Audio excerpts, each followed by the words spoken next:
Baik, selamat pagi teman-teman, selamat pagi Pak Pembimbing.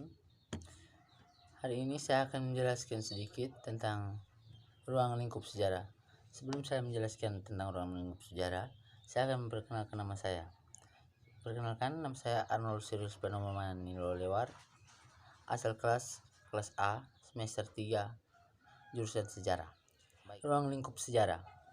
Ruang lingkup sejarah ini sendiri dibagi menjadi empat ruang lingkup sejarah, yaitu ruang lingkup sejarah sebagai peristiwa, ruang lingkup sejarah sebagai ilmu, ruang lingkup sejarah sebagai seni, dan ruang lingkup sejarah sebagai kisah.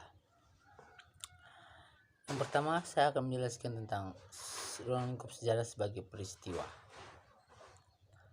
Ruang lingkup sejarah sebagai peristiwa erat kaitannya dengan suatu yang telah terjadi di mana hal itu benar-benar ada. Hal ini menyangkut kejadian yang penting, nyata, dan juga aktual. Sejarah sebagai peristiwa memiliki karakteristik yaitu bersifat abadi, hanya terjadi sekali saja, dan mempunyai pengaruh yang timbul dari berlangsungnya peristiwa sejarah yang bersangkutan. Sejarah hanya membahas peristiwa penting yang terjadi di masa lalu. Contohnya, kemerdekaan Republik Indonesia. Yang kedua, saya akan menjelaskan tentang sejarah sebagai ilmu. Sejarah sebagai ilmu mempunyai fungsi untuk membahas mengenai kebenaran dari sejarah itu sendiri. Secara objektif, sejarah sebagai ilmu pengetahuan. Sejarah mempelajari kenyataan dan kebenaran dengan mengadakan penelitian mengenai peristiwa sejarah. Sejarah sebagai ilmu mempunyai ciri-ciri yang bersifat empiris, memiliki objek, serta memiliki metode dan generalisasi berdasarkan penelitian yang dilakukan. Contoh, meneliti peristiwa sejarah baik melalui fosil dan prasasti serta lain-lainnya.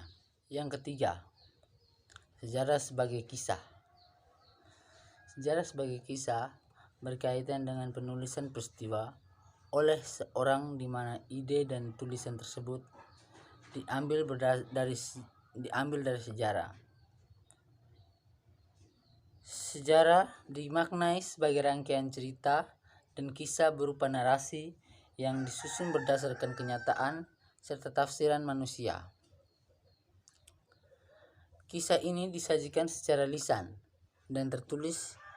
Kisah ini secara lisan disampaikan pada ceramah atau pidato-pidato, sedangkan secara tertulis dapat disampaikan melalui buku cerita atau lain-lainnya. Yang terakhir, saya akan menjelaskan tentang sejarah sebagai seni. Sejarah sebagai seni. Pengertian sejarah ini hampir sama dengan sejarah sebagai kisah. Hanya saja, sejarah sebagai seni, sejarah ini ditulis dan diceritakan kembali dengan mempunyai sifat seni. Dan di dalam ini menyangkut keindahan bahasa dan juga seni dari penulisnya.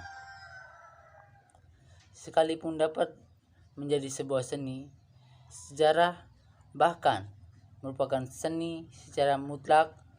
Hal ini tentu karena penulisnya tetap melalui proses penelitian secara ilmiah sebelum dituangkan di dalam tulisan yang indah secara kebahasaan, dan contohnya adalah patung-patung yang ada di kuil.